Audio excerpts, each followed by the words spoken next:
What is up, guys? Welcome back for another Alchemy Stars video. If you haven't already considered subscribing, please do. It helps me out a ton and I appreciate all of you.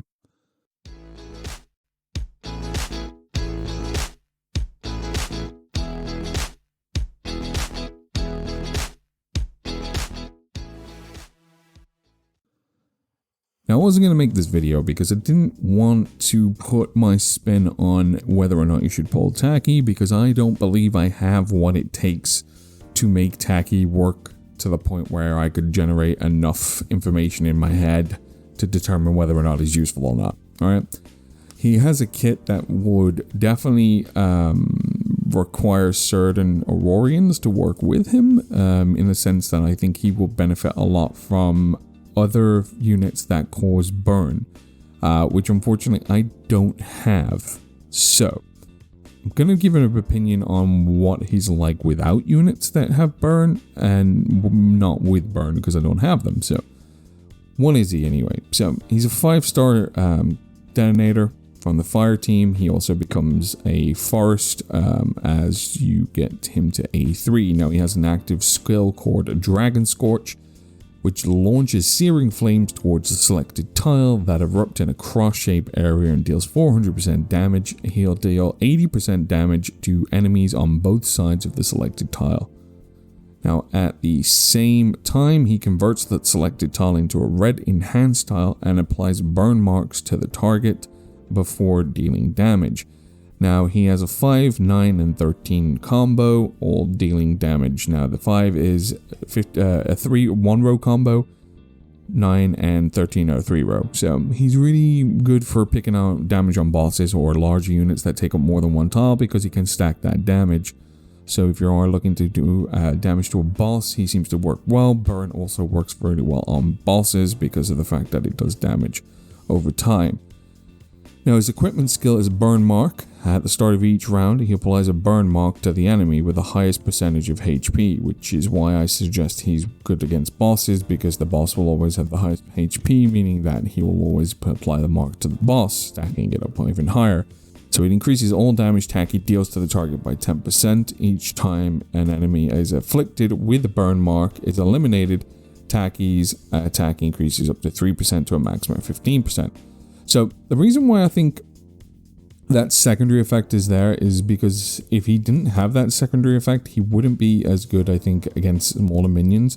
But because he can put that burn mark on a smaller minion and then that minion dies and he gets that attack boost, then he can do more damage to the other minions. And I think that's why they added that on. But the predominant one I like is the fact that when he it increases all his damage by 10%. Based on the burn mark. Now, equipment wise,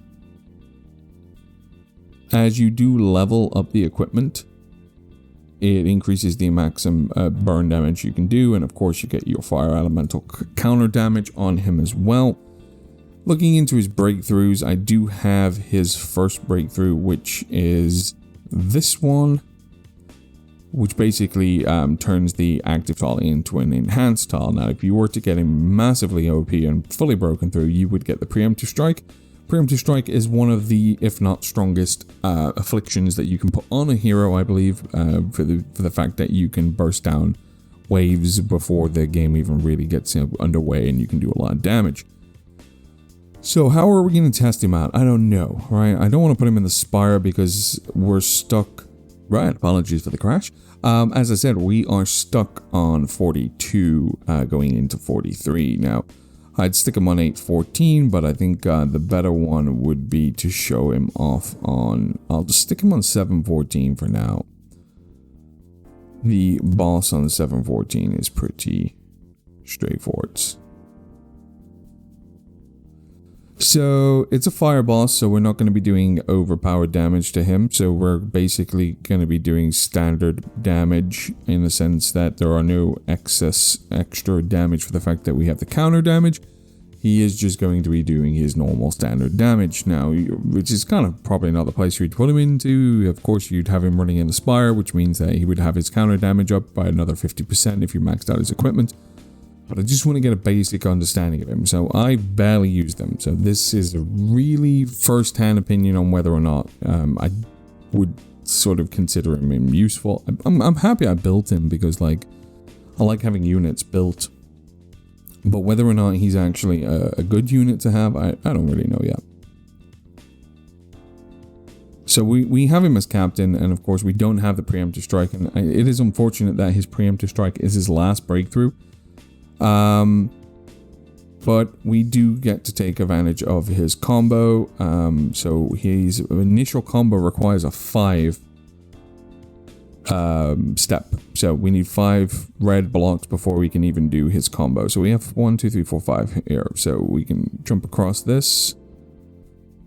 And as you can see, when his combo goes off, that's Faust, that's Maggie, that's Alice. He has that line down, but that's not going to hit anyone.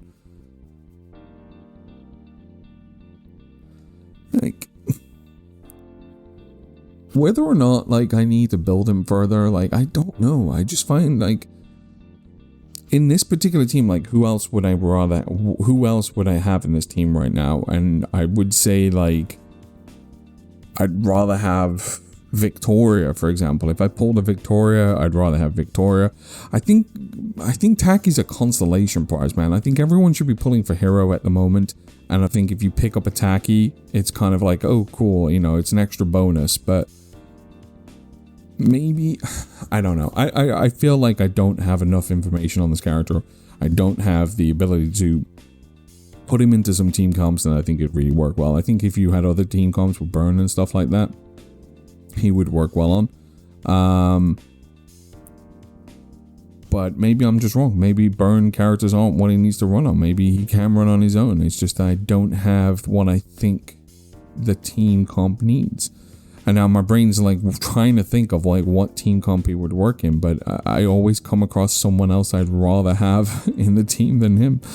I'd have like Icy or Victoria or even Jonah, like, or Istvan. Like, I'd definitely have Istvan in there over him as well. So it's one of these weird situations where I think he doesn't really have a place. In my opinion, in my comps, I don't think he has a place.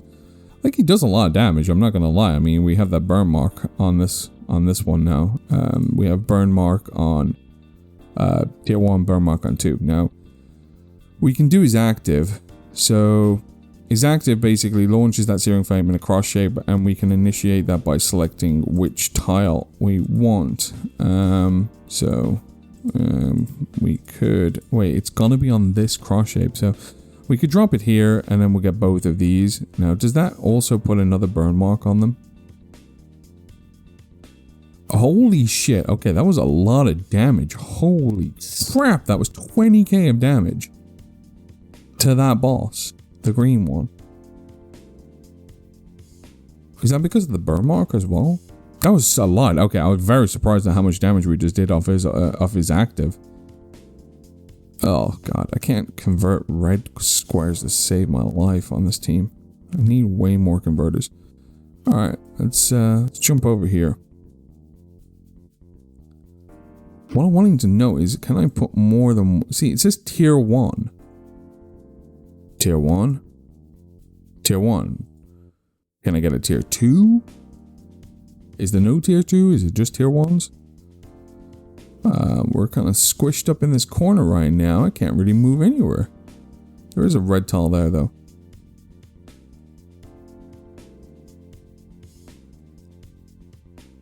I mean, I was very impressed by that burst damage he did on his active.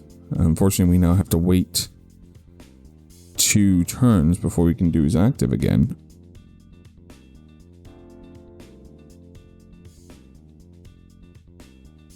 Apologies as well. It seems that Crash has proper lagged out my game. But we can get through this. But yeah, it doesn't seem like it goes above a tier 1 mark. It's all sticking on the tier 1.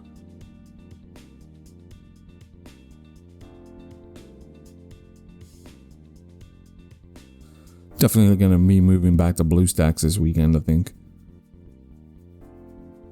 Just for Alchemy Stars. I like LD player for everything else, unfortunately, it seems. Alright. Well, that ain't gonna do jack shit. Oh god, I hate this, the whole yellow tiles to red. Like, I prefer units that can turn more than one color into the color I need it to be. Alright. Let's just think about this. We should... I couldn't get the 15th tile. I tried. Alright, we're gonna get Taki's... I mean, he does a lot of damage. I'm actually quite surprised by the amount of damage he does. I mean, I'm taking no damage on this as well. And that was 20k on a fireball. Wait, was that... Nah. That was him. Now I think about it. It wasn't a fire boss. I did 20k damage on a forest boss, which means I was doing 50% more damage because of the counter damage. That makes more sense. So, I'm pretty much sure that I could one-shot this thing. So if I put this, can I put it under my feet? Wait, I can put it there. Wait. Ah, I can't put it under my feet. Wait. That's annoying. I wish I could put it underneath me, like the tile beneath me. I guess we'll just hit this and do another... I assume it'll do another 20k, right? Yeah, but it is getting the big damage bonus from the counter damage though. So that is one thing we have to pay attention to. And then we just smash that one with the train. So I don't know. I need to do more. Now, whether or not I'm going to give you my opinion whether or not you should pull Taki, it's a mute point, right? Because my point is that you should pull for hero. Like, if you pull Taki as part of pulling hero, then fair play, well done. But my recommendation is to definitely pull for hero. So if you get Taki, then build him. He seems worth it for the fact that he does a lot of damage. I just don't know if there's better units than Taki out there that can do pretty much the similar or the same role as him, who I wouldn't rather take into a fire team. Whether or not he has a place, he seems like he does a lot of damage, but then again, detonators tend to do that. Just thinking what fire detonator would be better. I mean, even Cinsa's pretty damn busted as well, like Sharon and Cinsa in a team and things like that. I think he's a 5-star, and I think if you get him and you don't have some of those other units, he's definitely worth probably building and putting in your team, but I can feel like he would be replaced very quickly once you pick up one of those other units. That's not a bad thing, I suppose. I mean, it's the nature of games, isn't it? Like, whatever's good now will be eventually replaced by something else at some point, so I can't say that there's much choice there. But yeah, if you're pulling for hero and you get Taki, I wouldn't feel bad. Would I max him out completely? Maybe if you don't have some of those other heroes like Cinsa, Sharon, Victoria, those kind of guys. If you don't have any of those ones and you're trying to build out a fire team, I think he was pretty staple good hero to start you off on a fire squad. And a lot of you new players are probably picking up Taki anyway from summoning on hero with your first summon, so he's definitely probably someone that could start you off pretty strong on a fire squad. But yeah, that's my opinion. I may change him. Like, I need to have a look into like how he synergizes with some other heroes at the moment, and then I'll determine whether or not. Now I am going to update the tier lists at some point and add these new heroes into them and what I think about them. And that's it. That's my view on Taki at the moment. It's not a comprehensive view at all. It's the Taki on my account could be completely different to a Taki on another account. It would really depend on where you are in the game. And on that note, that's the end. See you later. Bye-bye.